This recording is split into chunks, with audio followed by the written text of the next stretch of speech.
The central auditorium of the galactic capital of Artis Prime, a towering translucent structure suspended in space, was more crowded than ever. Representatives from the 203 species of the Universal Coalition, some adorned in shimmering formal attire, others in cultural armors, sat side by side in a delicate balance. Their presence wasn't merely symbolic. Rumors suggested this meeting could alter the fate of the entire galaxy. At the center of the hall, atop a rotating platform, stood High Commander Kelranis, a figure revered by many, but also infamous for her relentless severity. The planetary hologram surrounding her pulsed, displaying images of destruction caused by the Durai, parasitic life forms that moved from world to world, draining everything in their path. Kelranis took a deep breath before speaking, her voice amplified by universal translators. Ladies and gentlemen of the Coalition, today we mark a turning point in our history. We face an enemy that cannot be contained by military force, diplomacy, or individual sacrifice. The Durai are not just predators, they are an extinction force. With a gesture, holographic images of devastated planets filled the air, showcasing entire civilizations reduced to floating dust. The oppressive silence that followed was palpable. Even the most seasoned leaders avoided looking directly at the images as a sense of helplessness pervaded the room. Among the observers was Celiar, a human diplomat dressed in simple attire but with impeccable posture. He knew his presence was symbolic and, for many, unwelcome. Since the infamous Prohibition Treaty, humans had been barred from all intergalactic wars, deemed an unpredictable risk due to their brutal nature and dangerous adaptability. Even now, he could feel the furtive, distrustful glances. He remained unfazed, keeping his focus on Commander Kelranis. Something was coming, and he knew that one way or another his species would be at the center of it. All our attempts have failed, Kelranis continued. We have lost 17 star systems in 8 months. Each time we confront the Durai, we learn something new, but so do they. Our technology is insufficient, our strategies predictable. We must resort to extreme measures. Her words hung in the air like a shadow. She paused, letting them sink in. Then, she said something that caused the auditorium to erupt in murmurs. The only force capable of stopping the Durai is humanity. Chaos was immediate. Representatives leapt from their seats, shouting indignantly in various languages. Unacceptable, roared Vosky Grelin, a scaly-skinned military officer whose physical strength was matched only by his pride. They cannot be trusted. They are monsters who almost destroyed the galaxy before. Others nodded silently in agreement, while some remained quiet, processing the gravity of the statement. Kelranis' eyes were steely, though her expression revealed exhaustion. Silence, she commanded, but the uproar persisted. It was Celiar who finally stood, his voice cutting through the noise like a sharp blade. High Commander, he said, his tone cold and calculated. If we're talking about monsters, perhaps we should ask, who would you rather face? The Durai, who consume everything, or the humans, who at least leave something to rebuild? His comment was direct, almost provocative. The room fell silent. Kelranis turned to him, her gaze piercing. You know that the something to rebuild last time nearly included the galactic core. How can we trust your species again? Celiar tilted his head, a wry smile on his lips. That's a fair question. But perhaps the real question is, can you survive without us? The room was silent again, now heavy with tension. The commander activated more holograms, this time showing old records of battles where humans, even when outnumbered, had turned the tide with tactics that defied logic. They showcased the horror of their efficiency, improvised traps, calculated sacrifices, and actions others would deem inhumane.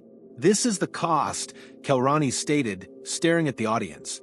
We summon chaos, but we must be prepared to control it. Debates raged on, but the gravity of the situation was undeniable. Kelranis summoned the courage to address the next point. Celiar, she said, if humans return to the battlefield, we will require full transparency and oversight. Without that, there will be no agreement. He responded with a subtle nod. That will be discussed. But don't forget, We are not the saviors you need.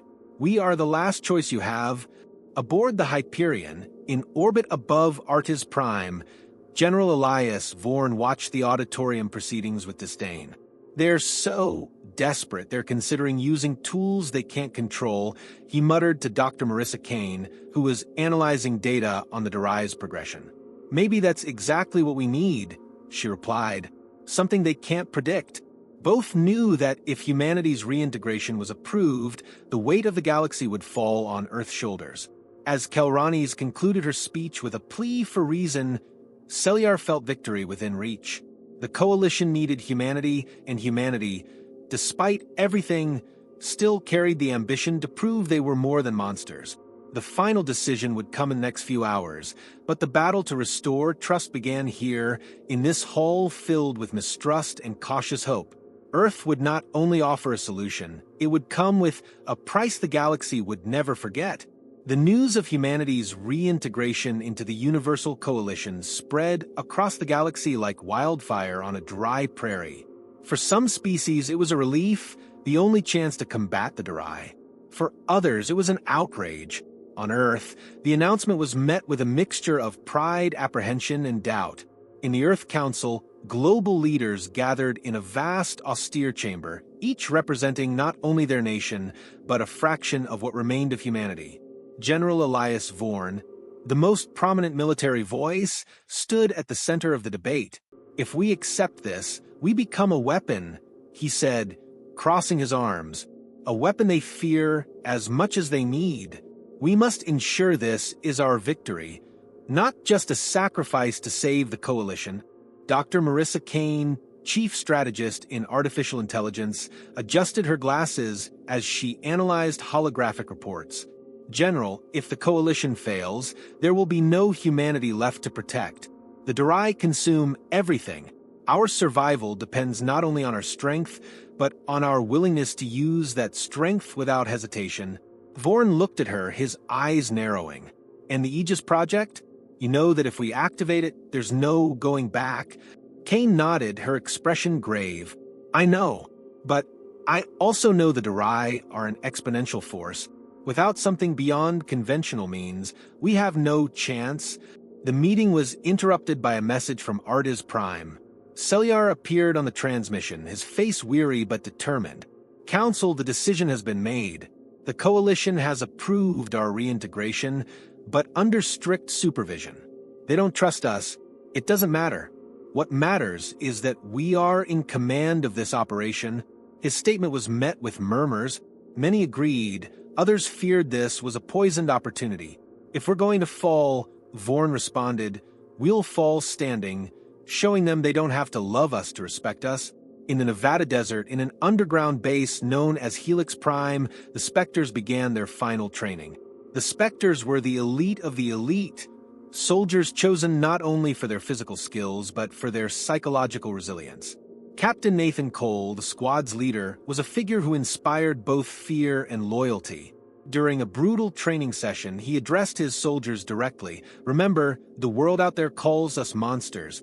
And that's what we'll be. Monsters who win. Don't expect glory, only results. Each Spectre underwent an extreme survival test, ranging from combat simulations against technologically superior opponents to psychological challenges designed to break their morale. Angela Merrick, a promising recruit, finished one of these tests with her eyes fixed on Cole. Captain, what is our real goal? She asked. He stared at her for a moment before responding. Our goal is simple, to ensure there's a tomorrow. Nothing else matters. Meanwhile, Dr. Kane oversaw the implementation of the Aegis project, a weapon that defied moral and technological conventions.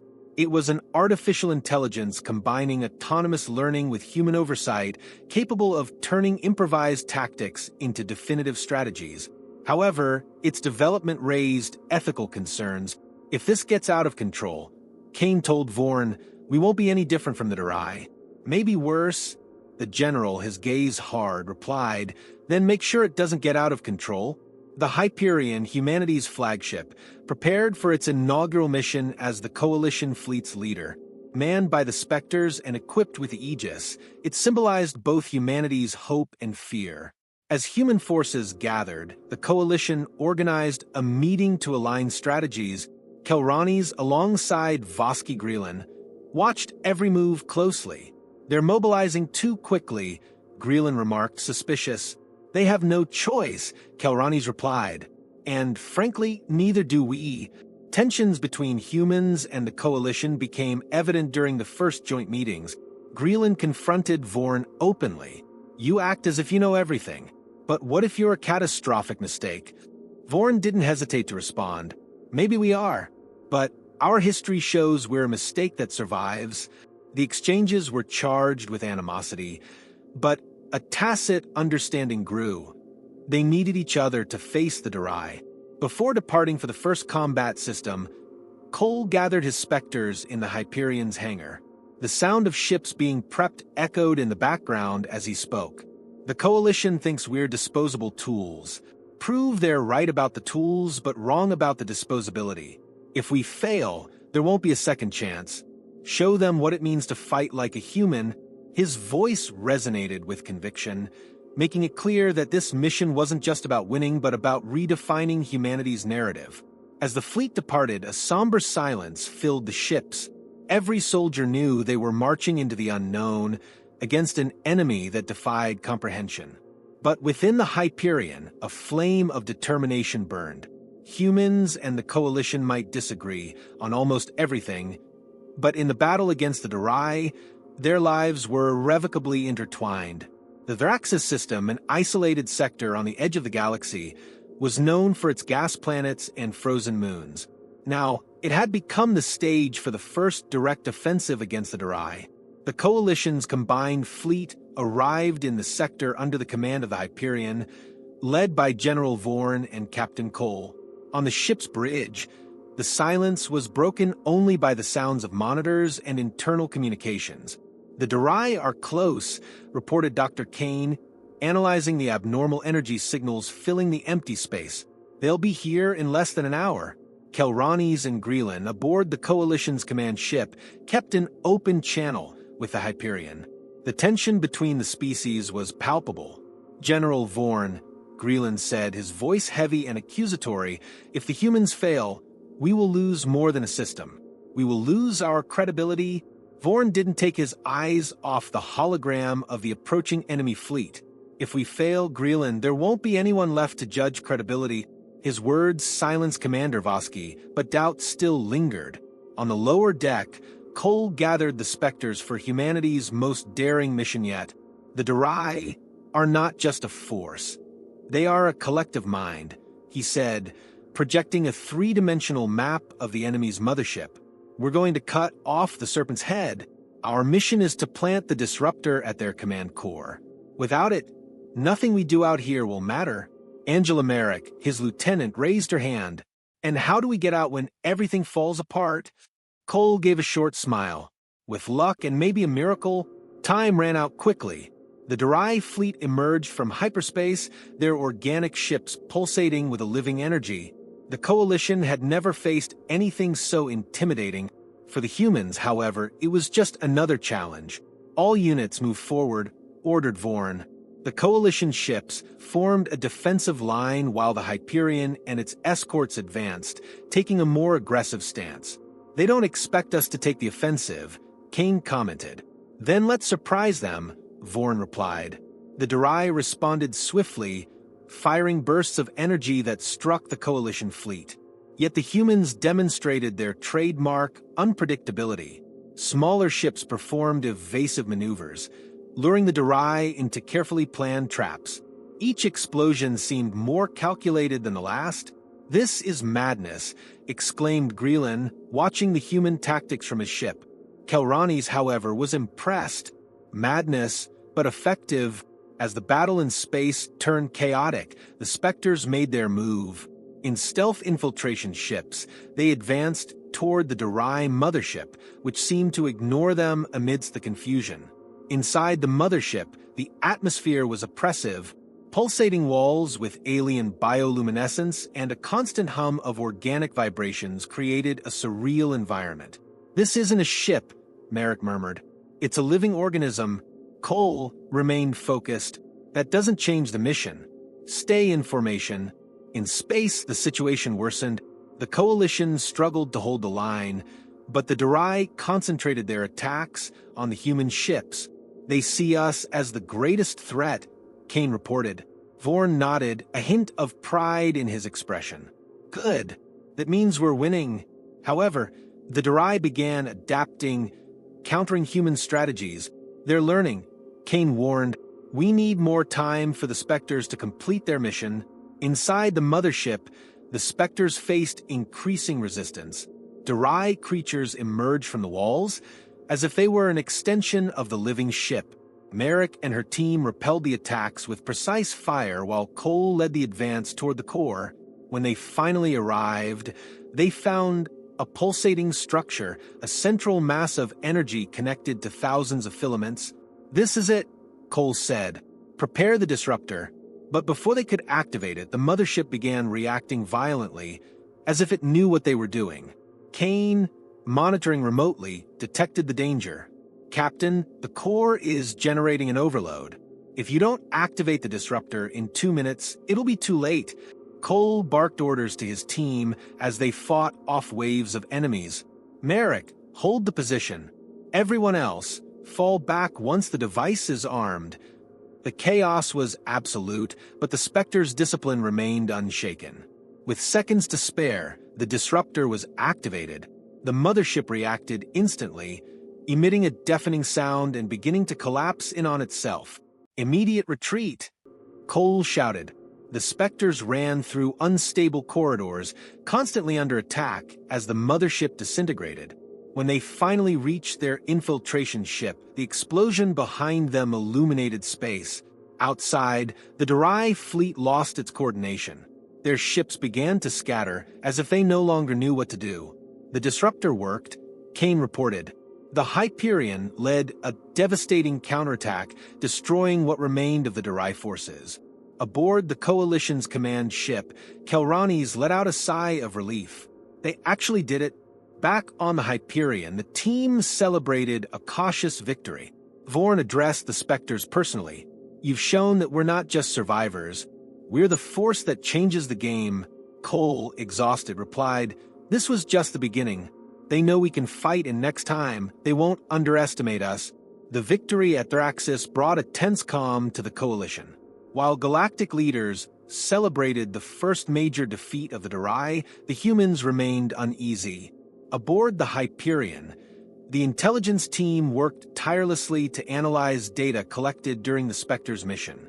Cole, Vorn, and Kane gathered in the command room. Something's not right. Kane began, pointing to the hologram displaying Durai attack patterns. They retreated, but there are inconsistencies. This doesn't look like a strategic withdrawal. Cole frowned, studying the data. It looks disorganized, like it wasn't them. What are you suggesting? Kane hesitated before responding. I'm saying there are signs of manipulation. These patterns don't match the usual behavior of the Durai collective. Vorn, ever skeptical, interrupted. You think they're being controlled? Kane crossed her arms, resolute, or that something bigger is behind this? Meanwhile, at Coalition headquarters, tensions ran high. Voski Grelin convened a group of allies to voice his suspicions about the humans. They're keeping secrets, he argued. Their methods are dangerous and unpredictable. How do we know they're not hiding something that could destroy us? Kelranis, ever the diplomat, tried to mediate.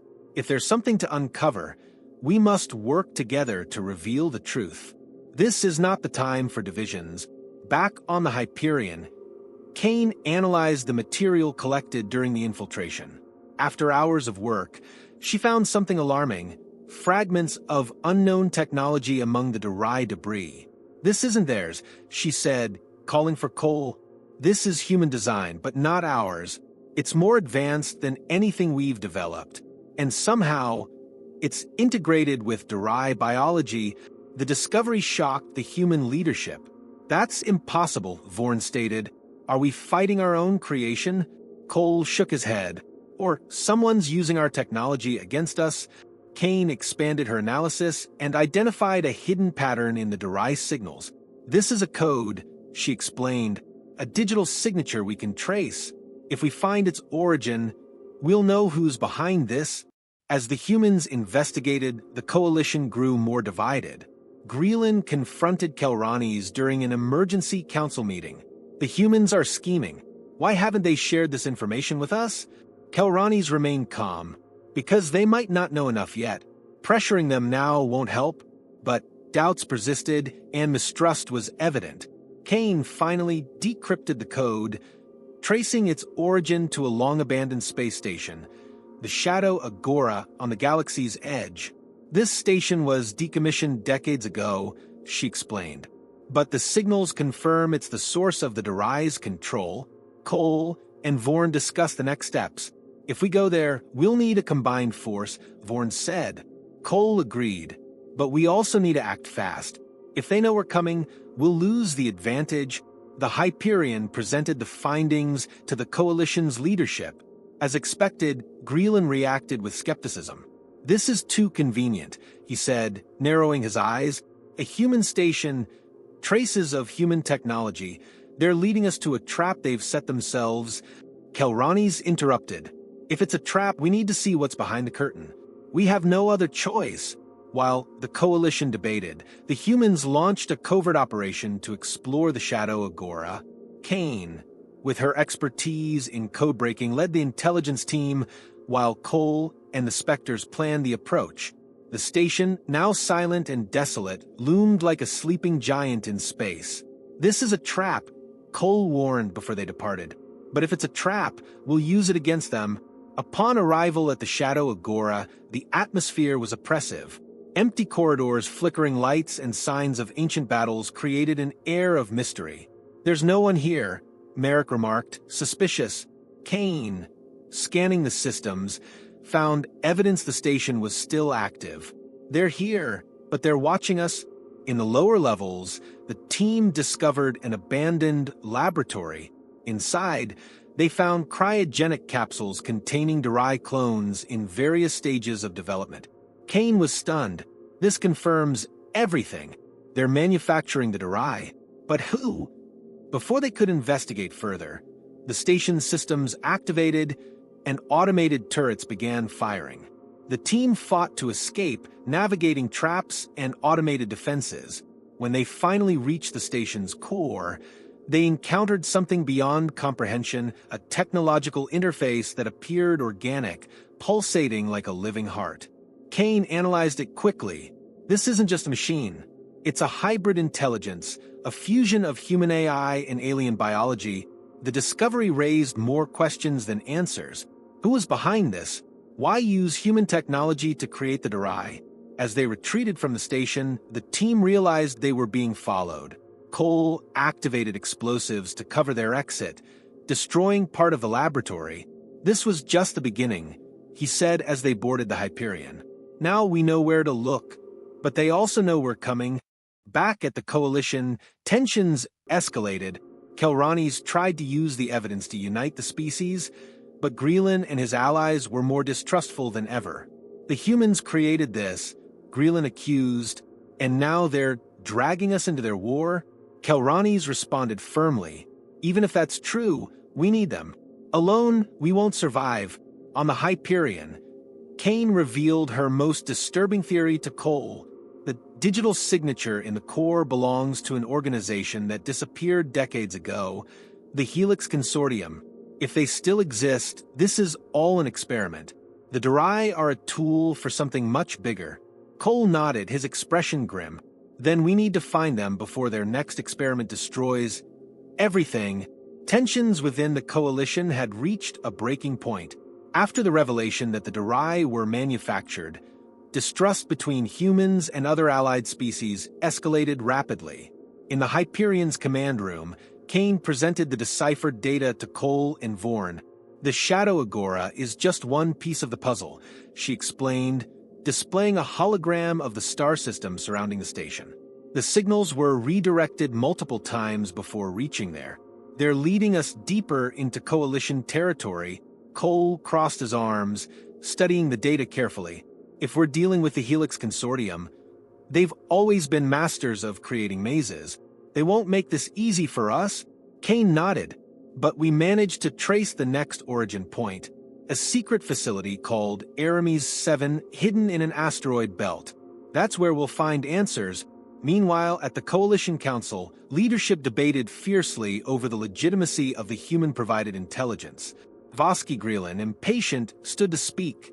The humans push us into the unknown with promises of solutions, but all they give us are more questions. They're using us. Kelranis, calm as ever, countered. What if they're right? If the consortium is the real enemy, we're ignoring the most dangerous threat of all. The tension among the leaders spilled over to the soldiers. Aboard coalition ships, rumors about the connection between humans and the Durai spread like wildfire. Many feared that humans knew more than they were revealing. What if they're manipulating us to cover their guilt? Questioned a Vosky officer, echoing the sentiment of many. The climate of suspicion made coordination increasingly difficult. On the Hyperion, Kane finalized preparations for the mission to Aramis 7. The facility is surrounded by an automated detection field. We'll need total stealth to get inside, she explained. Cole called an emergency meeting with the Spectres. This isn't a reconnaissance mission. We're going in, grabbing what we need, and getting out before they even realize we're there. Any hesitation could cost us everything. The mission began in tense silence as the Hyperion and a small human stealth fleet advanced toward the asteroid belt. In the Coalition's command ship, Kelranis and Grelin argued over the strategy. They're acting alone again, Grelin criticized. Kelranis responded firmly. If this leads to answers, we must support them. But confidence in the plan was fragile.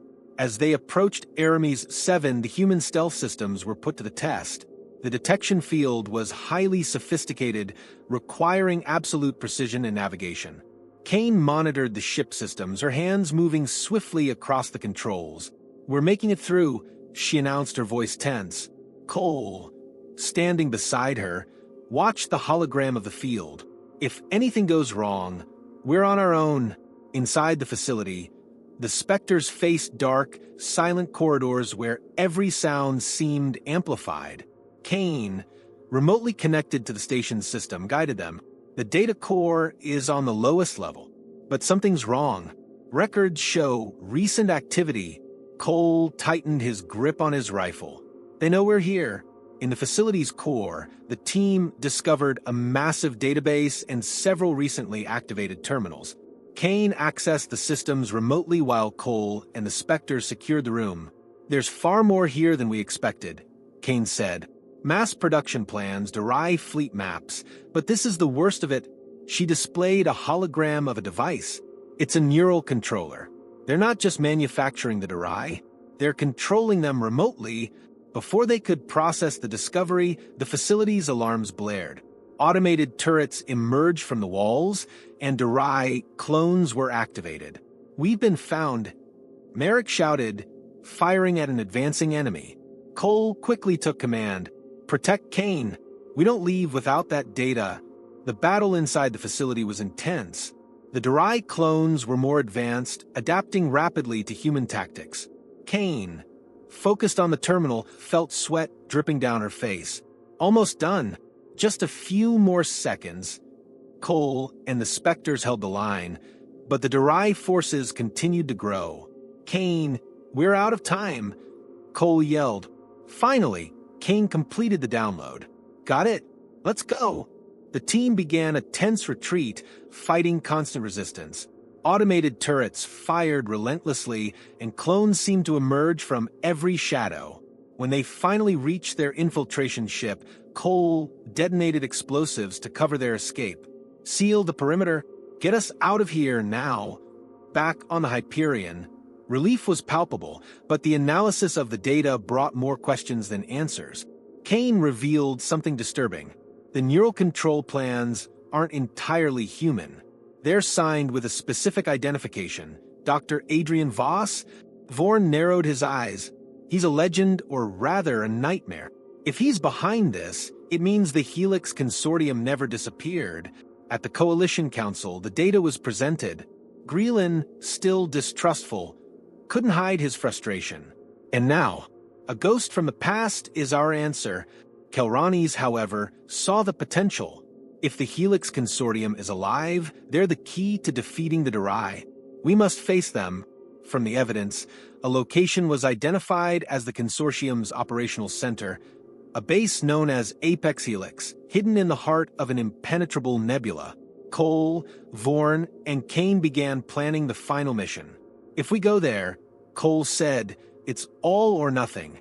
We'll need the entire coalition with us. Kelranis worked to unify the Alliance's forces. We've reached this point because we trusted each other, even if that trust was fragile. Now, we must consolidate our strength. Humans, Voski, everyone. Only together can we end this threat. The combined fleet of the Coalition and humanity began preparations for the final assault. On the Hyperion, Cole addressed his team. This isn't just another mission. This is the moment we prove we're more than weapons.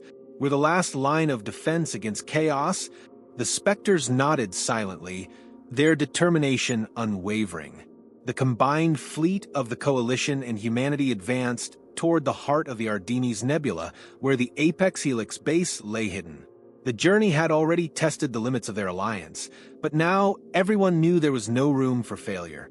Aboard the Hyperion, the silence was almost palpable as the final orders were issued. General Vorn stared at the hologram of the nebula, where an intricate defensive field surrounded the base. This will be the hardest battle of our lives, he said, and perhaps the last. In the command center, Kane reviewed the data. The Apex Helix's defensive systems are automated, but there's intelligence behind it, she explained. Dr. Voss is likely controlling everything.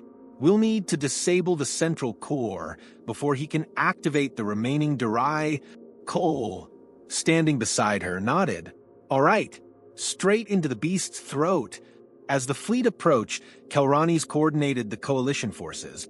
Her orders were swift and precise, uniting species that had barely tolerated one another. This battle is proof that our strength lies in diversity, she declared in an open transmission. Today we fight as one, and we win as one. The first signs of resistance appeared as soon as the fleet crossed into the nebula. Automated turrets and advanced drones emerged from nowhere, firing on the invading ships. The Voski and human forces spearheaded the initial assault, clearing a path for the coalition's smaller ships. Greelan, aboard his own vessel, efficiently directed his troops, though he still harbored doubts about the humans. They're unpredictable, he muttered, but that might be what saves us. The Hyperion advanced with deadly precision, dodging enemy fire and targeting key defenses. Inside the ship, Cole addressed the Spectres. Our work begins when we breach the base's shield. You know what to do, he said. Merrick, a veteran of the squad, smirked tiredly. Go in, blow it up, get out. Simple. When they finally reached the Apex Helix, the real challenge began. The base was surrounded by a pulsing energy field designed to repel any invader. Kane worked feverishly at the ship's controls, searching for a way through. There's a pattern in the pulses, she said. If we sync our systems, we can breach it, but we'll only get one chance. While Kane manipulated the controls, the external fleet faced increasing resistance. More advanced Durai drones emerged, attacking relentlessly. We're losing ships too quickly, Kelranis warned in an open transmission. Greelan responded coldly. We must trust the humans to do their part. That's why we brought them. The Hyperion finally breached the energy field, accompanied by two smaller vessels. Inside the Apex Helix, the Spectres disembarked quickly, navigating corridors that seemed more alive than metallic. Everything here was designed to stop us, Merrick observed. Cole led cautiously. Then we do what we do best. Improvise. Meanwhile, Kane connected to the base's systems from the Hyperion. The central core is on the lowest level, she informed them, but something's off. I'm detecting energy signatures that shouldn't be here. It's like the base is alive. As they approached the core, the Spectres encountered fierce resistance. Automated turrets emerged from the walls, and advanced Durai clones blocked the corridors.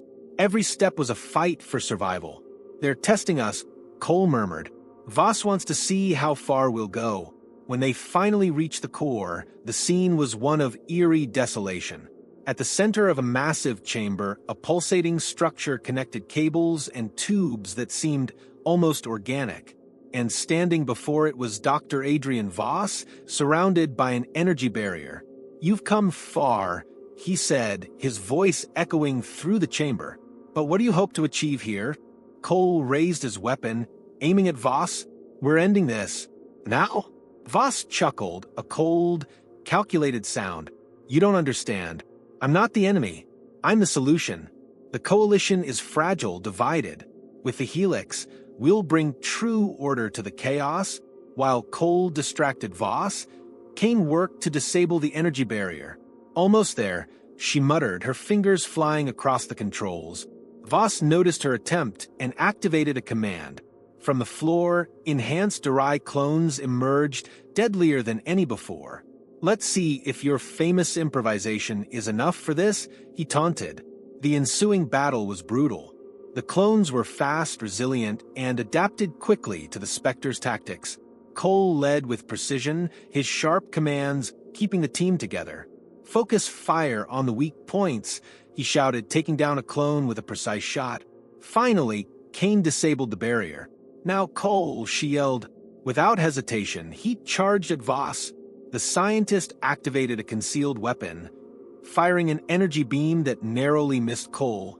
"You can't stop me," Voss declared. "The Helix is already beyond your reach." But Cole didn't waver. In a swift move, he disarmed Voss and pinned him to the ground. "You're nothing but a man with a god complex," Cole said. "And your time is up." With Voss neutralized, Kane initiated the core's overload. "The base will blow in 5 minutes," she warned. Cole ordered an immediate evacuation.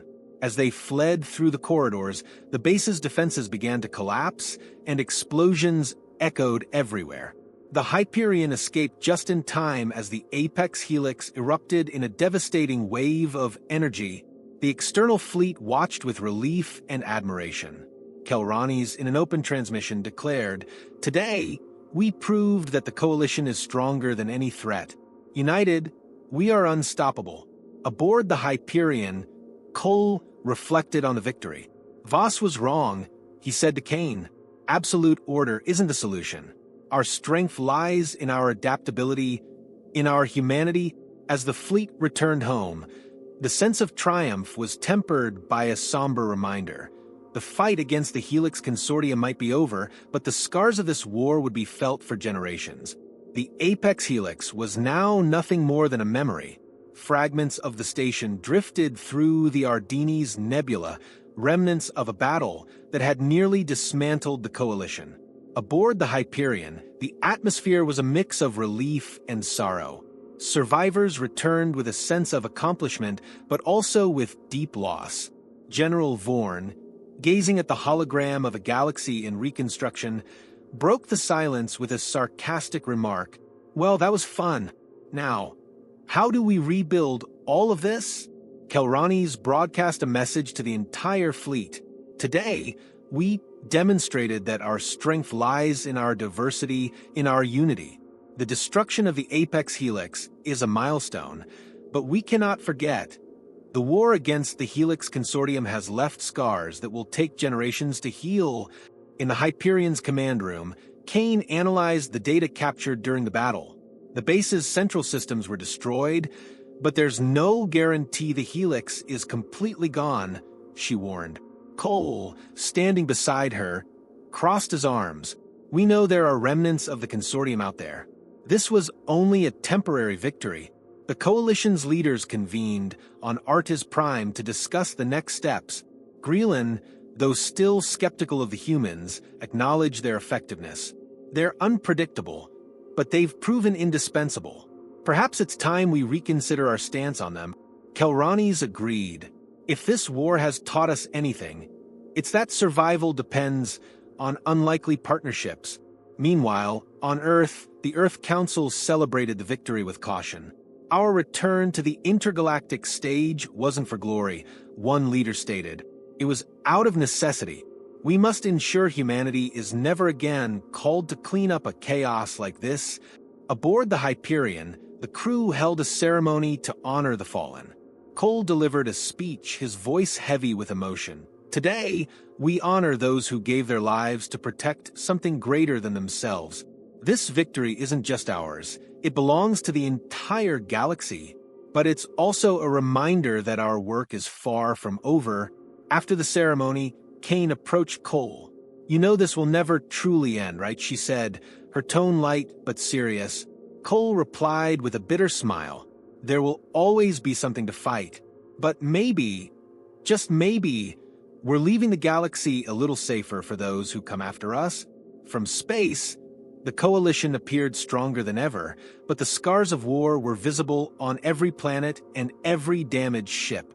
Even so, there was a renewed sense of purpose.